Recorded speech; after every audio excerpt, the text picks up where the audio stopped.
Нека се спрем обаче на глюкозата. Този не толкова тих убиец, съдейки по шкембетата. Глюкозата, която се намира абсолютно навсякъде. Глюкозата и фруктозата водят до моментално пристрастяване. Ние се раждаме буквално озверели за тях. Учените казват, че нашите предци от праисторически времена не са си набавили достатъчно захари и мазнини и затова и до сега телата ни изпитват глад за тях. Захарите са бърз източник на енергия, от какъвто предците ни са имали огромна нужда. Затова и до ден днешен, когато вкусовите ни рецептори установят захар, те изпращат сигнал към мозъка за прилив на енергия. Мозъкът от своя страна се отблагодарява с хормони, които създават усещане за приятно чувство. Затова и сега, когато имаме неограничен достъп до захар, ние продължаваме да предизвикваме това приятно чувство. Съвременният човек знае горе-долу това, но всъщност проблемите са много по-огромни от крещящите деца, които току-що са прияли с захар. Според Световната здравна организация, всеки 3 от 5 човека умира от едно заболяване, което се нарича възпаление. СЗО нарича това заболяване най-голямата заплаха за човешкото здраве. Това заболяване най-често се проявява заради няколко компонента – оксидативен стрес, гликация и скокове в произвеждането на инсулин. Причината за тях е свръхприемът на глюкоза и фруктоза. Как работи това? В клетките ни има едни симпатяги, които се наричат митохондрии и пренасят енергията от глюкозата към молекулите. Колкото и да ви е трудно да повярвате, ние не сме хомосексуални. Специално за теб им е трудно. Но въпреки това прочетахме книгата на една женица, която нарича себе си глюкозната богиня. Тя ни казва, че когато митохондриите се пренатоварят с енергия, те спират да работят, сякаш са уморени. От тук идва и обща умора, раздразнение, депресивни състояния и така нататък. Това се нарича оксидативен стрес. Знаете, че стареенето е и смърт на клетки. Тази смърт не идва веднага. Първо те се изхабяват, молекулите ни покафеняват. Я се сбръчкай малко. Аз съм си достатъчно сбръчкал. Скъпи приятели, не забравяйте да натиснете камбанката или да изгледате целият клип. Линкът е в описанието. Така, но ето, специално заради теб ще се сбръчкам още.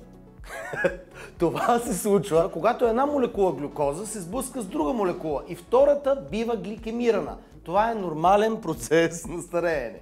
Искаш да покажем гликемацията? Да. Нормална молекула, гликемирана молекула. Така, продължи напред.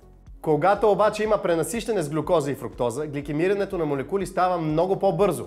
Тоест, остаряваме по-бързо, което води, например, до бръчки. Което съдейки от модата за веждите от преди няколко години, да бе, що си правят такива като Филип Тотю, големи, като твоите? големи вижди, като моите. Ако съдим по модата за веждите от преди няколко години, не знаем дали след няколко години няма да бъде модерно, да бъде готино да си сбръчкам. Мали, че води само до бръчки, защото това, за което до сега говорихме, води и до катаракта, перде на окото, от което няма да виждате бръчките. Но това засилено остаряване води и до Алцхаймер.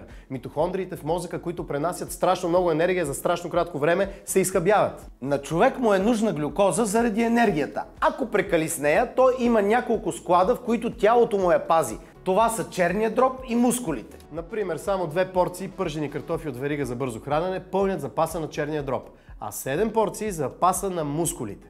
Глюкозата после се превръща в мазнини. Големият капан обаче е, че почти нямате избор на храна без захар. Ежедневно пренасищане и то огромно. Има я в хляба, във всички видове сосове, в млечните продукти, във всякакви консерви. Има я дори в любимите ми кисели краставички. Продуктите се правят така... Да не си бременна.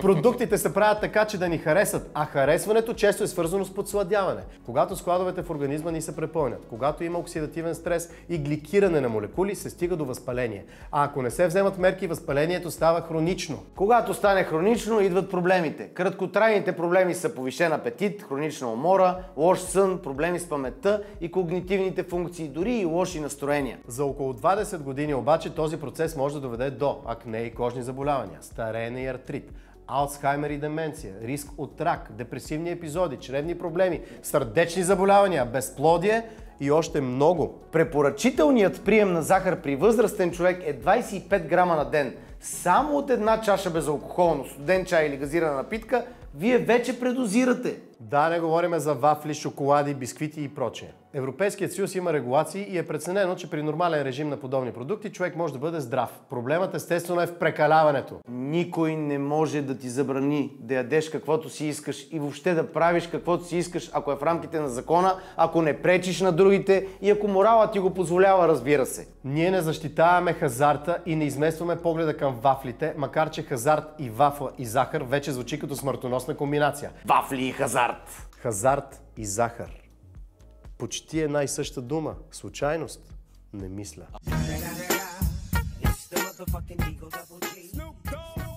Искаме да кажем, че е наша отговорността, кое ще превърнем в начин на живот и как точно ще живеем. Също така си даваме сметка, че всеки организъм реагира различно на различни вредители, които постъпват в него. За едни е много опасно да пият. Семуа. Френски език. Други пълнеят от много малко. Трети са пристрастени към адреналина. В условия на демокрация човек трябва сам да намери начин как да живее оптимално за себе си. Уважаеми зрители, ние живеем във времето на регулациите и ще става все по-тежко. Те постоянно се увеличават за добро или лошо. Можете ли сега, например, да си представите какво би станало днес, ако излъчим Боби Турбото в 9 сутринта в неделя по BTV или по Нова телевизия? Следващия път ме пити дали ще правим таратор. Това ще ни бъде единственото излъчване. Благодарим ви, че изгледахте това видео. Ако натиснете тук, ще видите целия епизод. Па и аз да ви кажа благодаря, че изгледахте това видео, защото пък ако натиснете там, ще видите следващия брой. В него ще научите трагичната истина за младите.